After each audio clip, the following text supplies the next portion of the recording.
Now the time has come that you come and meet him. Doctor मतलब बता देता है कि अब वक्त आ गया. Now he doesn't have much time. You have to come down and meet him. अब वक्त आ गया है, तुम आ जाओ वहां से. You cannot guide those people whom you love.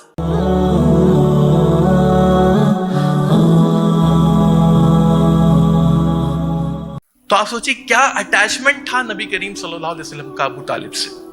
उनसे ज्यादा शायद करीब कोई होगा कि नहीं मुझे नहीं पता. उस वक्त नबी करीम सल्लल्लाहु अलैहि वसल्लम के उनकी पूरी फैमिली अबू तालिब थे. और अबू तालिब की डेथ होना यानी कि माँ बाप का एक साथ में गुजर जाना. किसी इंसान के अल्लाह ताला किसी भी इंसान को ऐसा वक्त ना दे कि किसी के माँ बाप उसकी जिंदगी में अगर गुजर जाए एक साथ में, तो कैसा महसूस होता है. सोचिए नबी करीम सल्लल्लाहु अलैहि वसल्लम he was going through that stage where Abu Talib who was the strongest supporters, जिसकी वजह से अबू तालिब मक्का के मुशरिकों के और नबी करीम सल्लल्लाहु अलैहि वसल्लम के दरमियान एक ढाल की तरह काम कर रहे थे. उनकी वजह से वो लोग खुली तौर पर अटैक नहीं कर पा रहे थे नबी करीम सल्लल्लाहु अलैहि वसल्लम. He had a reputation. ऐसे इंसान का उसी साल खदीजा रज़ियल्लाहु अन्हा का इंतकाल हुआ, उसी साल अबू तालिब का भी इंतकाल हो गया. और अबू तालिब के साथ एक और ट्रेजेडी अटैच है. सिर्फ उनकी डेथ ही नहीं, एक और ट्रेजेडी है उनके साथ.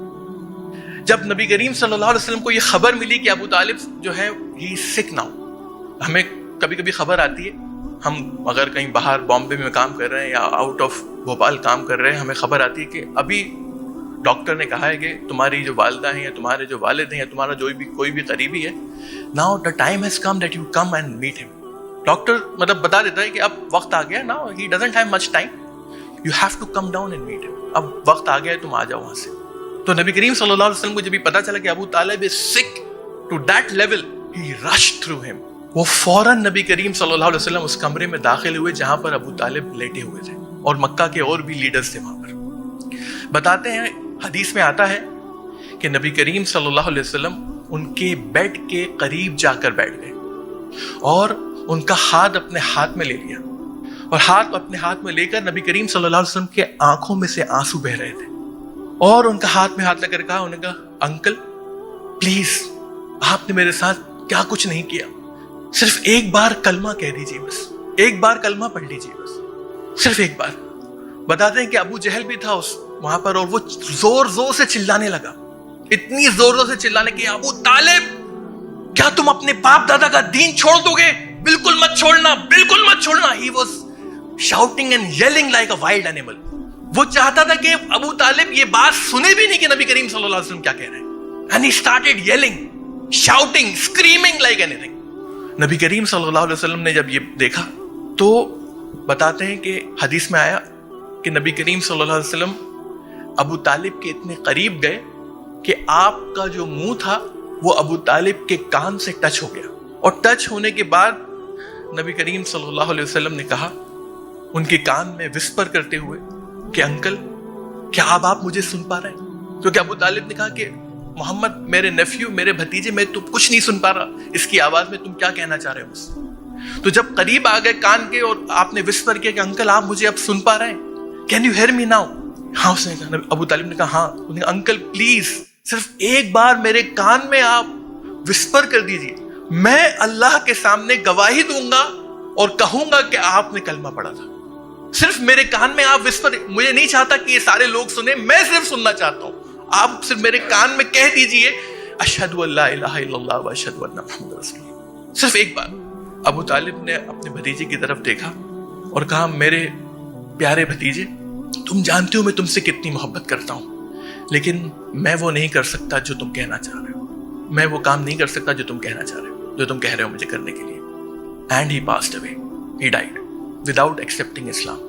सहाबा कहते हैं कि जब नबी करीम सल्लल्लाहु अलैहि वसल्लम उस रूम से बाहर आए अबू तालिब के, he was totally crushed, devastated. उनका चेहरा देखकर हम महसूस कर रहे थे कि वो उनका क्या हाल है. और हमें लग रहा था कि जिस इंसान से वो इतनी ज्यादा मोहब्बत करते थे, इतना ज्यादा प्यार करते थे, उस इंसान ने इस्लाम कबूल नहीं किया, वो मुसलमान नहीं हो सका. नबी करीम सल्लल्लाहु अलैहि वसल्लम अपने आप से सवाल करने लगे कि अल्लाह क्या कुछ कमी रह गई मेरे अंदर? क्या मैं अच्छे से दावत नहीं दे पाया? क्या मैंने उनसे अच्छे से बात नहीं करी? क्या मेरे अखलाक में कुछ कमी रह गई? क्या हुआ ऐसा कि मेरी बात उन तक नहीं पहुंच पाई और वो मरने से पहले اسلام قبول نہیں کر پائے. ضرور میرے اندر کوئی خامی ہوگی, میرے اندر کوئی کمی ہوگی. اور پھر اللہ تعالیٰ نے اس آیت کو نازل کیا سورہ قصص کی کہ اے نبی, آپ جس سے محبت کرتے ہیں آپ اسے ہدایت نہیں دے سکتے. You cannot guide those people whom you love. ہدایت تو میرے ہاتھ میں ہے. ہمیں لگتا ہے یہ آیت جو ہے نبی کریم صلی اللہ علیہ وسلم کو ریبیوک کرنے کے لیے تھی, ڈانٹنے کے لیے. اے نبی, آپ جس سے محبت کرتے ہیں آپ اسے ہدایت نہیں دے سکتے. نہیں, ایسا نہیں. This آیا اللہ سبحانہ و تعالیٰ was consoling the prophet. He was consoling him کہ اے نبی, آپ اپنے آپ کو دوش مت دیجیے, اپنے آپ کو آپ الزام مت دیجیے کہ آپ کے اندر سے کچھ کمی رہ گئی. نہیں, ایسا نہیں ہوا, بلکہ ہم جسے چاہتے ہیں ہمیں ہدایت دیتے ہیں, ہم اسے صحیح راستے پر لے کر آتے ہیں. آپ نے this is not in your hand. جن کے پیرنٹس مسلمان ہیں وہ اس بات کو محسوس نہیں کر پائیں گے.